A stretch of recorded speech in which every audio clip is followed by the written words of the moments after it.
everyone. So now let's talk about section 8.2, confidence intervals for the mean when sigma is unknown. So in section 8.1, we discussed when the population standard deviation is known.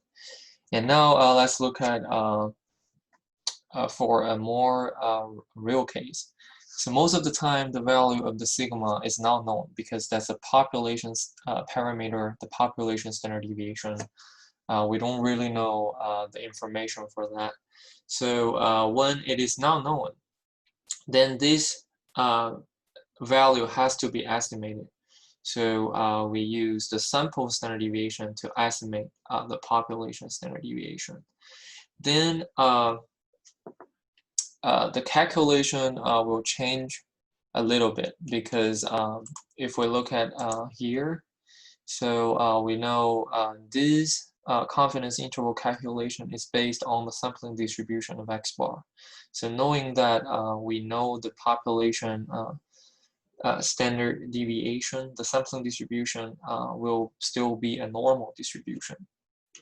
Then if that changes to the sample one, then that sampling distribution will no longer follows a normal distribution. Then we're looking at the critical value calculated based on this new distribution that we will introduce, which is called the t distribution. So then we will need to check another table because for the normal, we check the standard normal table. And for another distribution, t distribution, we will check the student t table. So let's look at some introduction about the t distribution. So t distributions share some characteristics of the standard normal distribution and differs from it in others. So it is still bell-shaped. It's still symmetric about the mean. And the mean median mode are equal to 0 like the standard one. So we can still draw a bell-shaped curve like this for the t distribution. So we say t is a bell-shaped symmetric distribution centered at 0. And then it's still above the x-axis and approaching to this one, but never touch.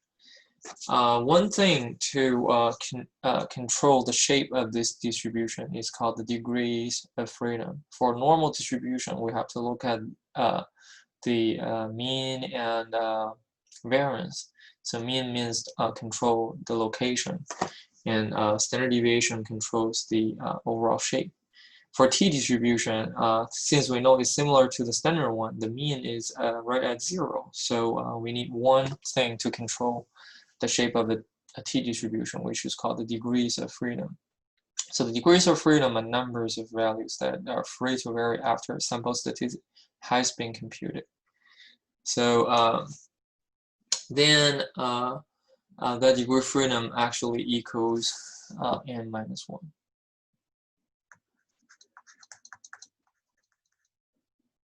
For this t distribution. So we know the sample size. So it is usually given the sample size, how large sample we draw, and then we know n minus 1, and that is the degree of freedom that controls the shape of the t distribution. And t distribution differs from the standard normal distribution in the following ways.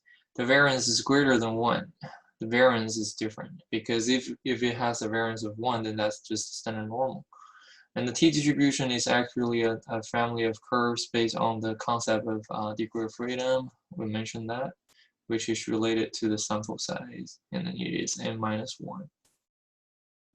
As the sample size increases, the t distribution approaches the standard normal distribution. So usually when we say t is more than 30, the n is more than 30, the sample size increased to more than 30, then t distribution is approximately to be the standard normal distribution. Now let's look at the comparison between a standard normal curve and t curve. So blue one we have is the standard normal curve. And then whatever curve inside is of t distribution based on different degree freedoms. So 1 degree freedom, 2 degree freedom, then we have another one, 3 degree freedoms. And that, as you can see, when we have 30 degree freedoms, then this curve is approaching the standard normal one.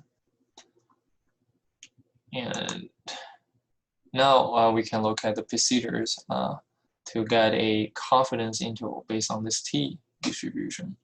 So the assumptions, let's recall, we have assumptions for when sigma is known. Now let's look at the assumptions when sigma is unknown. Still the same thing, right? The sample is a random sample and n more than 30 or normally distributed when n smaller than 30. And then now we're still gonna have the confidence interval formula by following this format. We have sample mean plus or minus critical value times standard error. So this whole part, critical value times standard error equals the marginal error. And then critical value, now we have a t critical value because that's from a t distribution. And standard error is, since we don't have the sigma, then we use S, the population standard deviation, replace the sigma, and then S over square root n, that's the standard error, the updated based on this sigma unknown setup. Then we actually have X bar, we have sample standard deviation given, we have n. So the only thing we need to look at is the t critical value. So it's still the same thing. We're looking at the value that we call it critical value, and then now is t critical value. So t alpha over 2 sub alpha, t sub alpha over 2 from this bell-shaped distribution, and then this is alpha over 2 for the shaded area. So we just need to read the t table to find that out. So the first thing we need to look at is what t table it is. So we need to define the degree freedom of the t table. So it's t what? So for example, we let alpha equals 0.1, then t alpha over 2 with n equals 14. So when n equals 14, then we're looking at a t13 curve, because degree freedom equals n minus 1 equals 14 minus 1 equals 13. So knowing a curve is t13, then we look at t13 curve is alpha over 2 equals 0.1 divided by 2, which is 0.05. So we're looking at t.05 with df equals 13. So this is a t13 curve, and then we want to look at t sub 0.05. And this table is a little different than the standard normal table. So it directly listed the value to the right. You have a sub probability. So t sub 0.05 is given right here. So we locate 13, and then from the row stands for t sub 0.05, and then we can just circle that number out, 1.771. That is how we read a t table to get that number. So for the standard normal, we want to read the probability inside and then get the corresponding z-scores. Then for a t table is the other side. It gives the probability just in the first row, and then all the numbers is the critical value. All the numbers we have inside the table represent the critical values. Now we can look at a practice problem.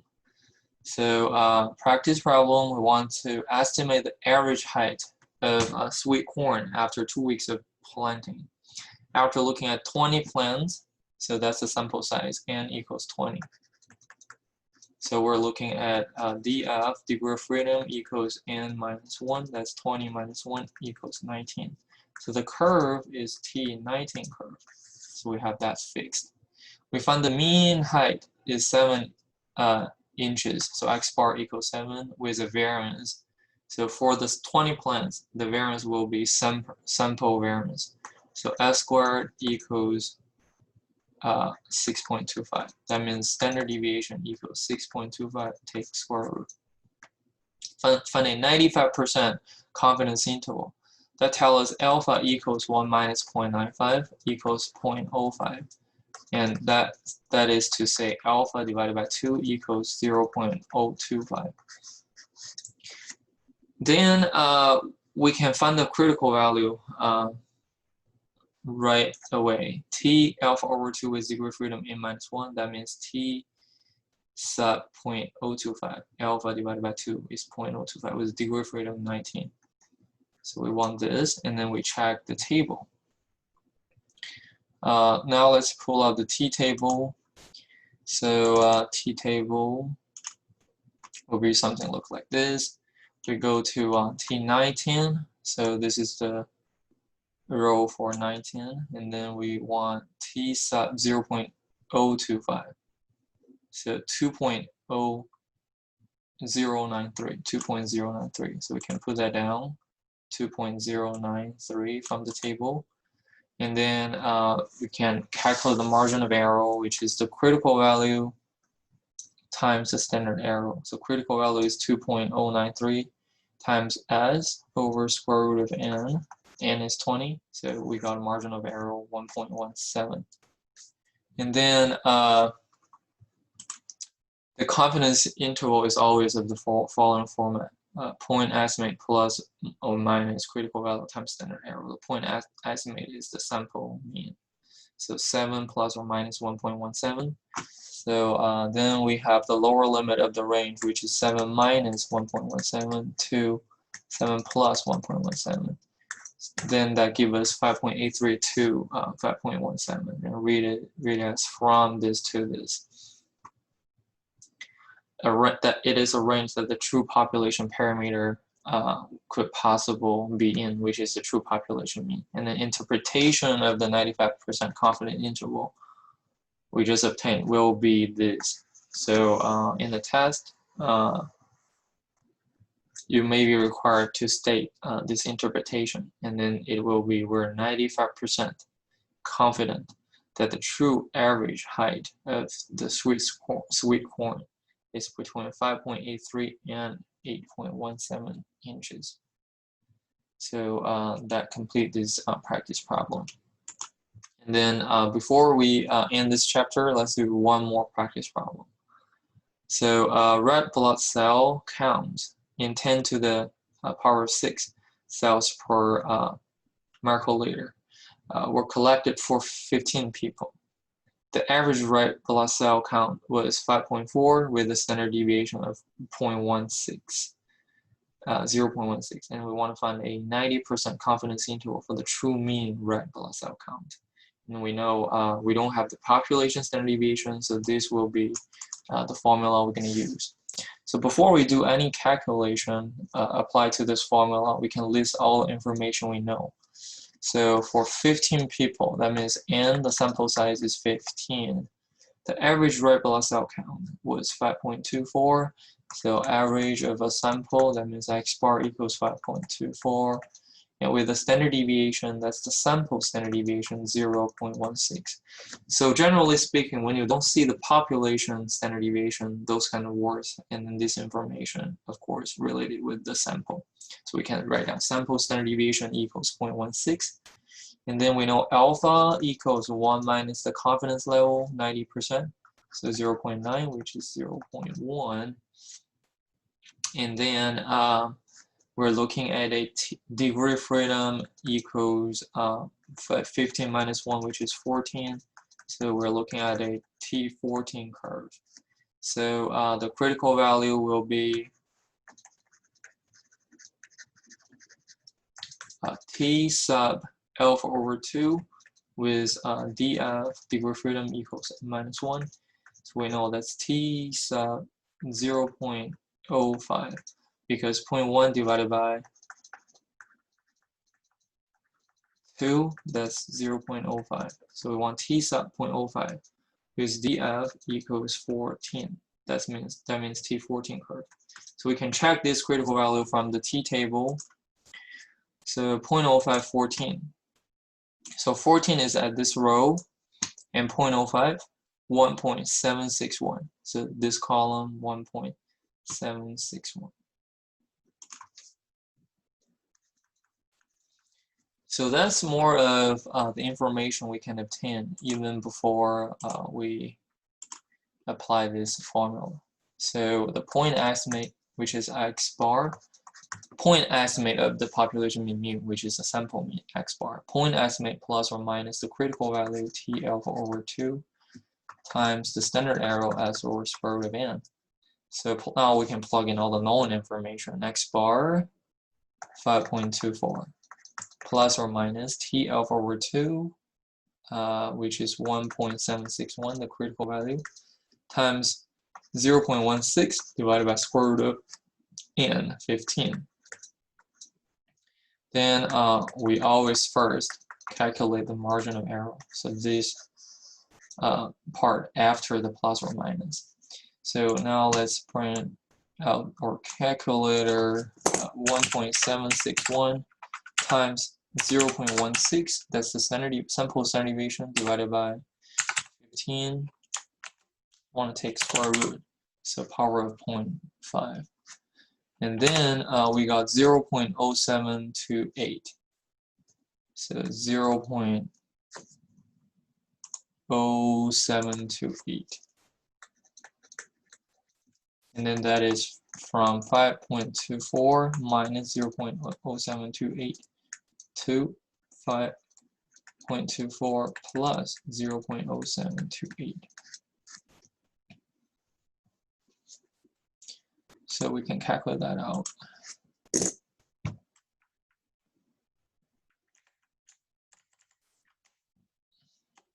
.24 minus 0.0728, 5.1672, 2. We want the plus now. 5.3128. So we're gonna say we're 90% confident that the true average blood cell count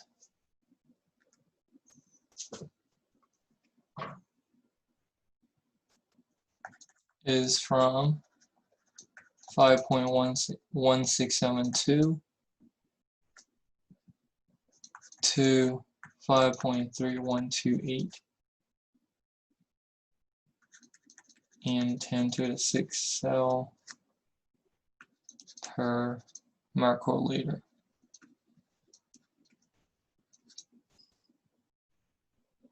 Okay, that's the interpretation.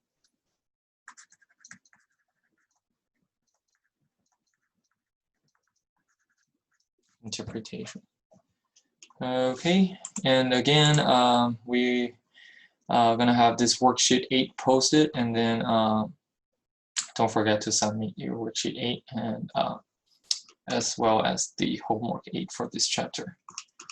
All right, that's all for chapter 8. Thank you.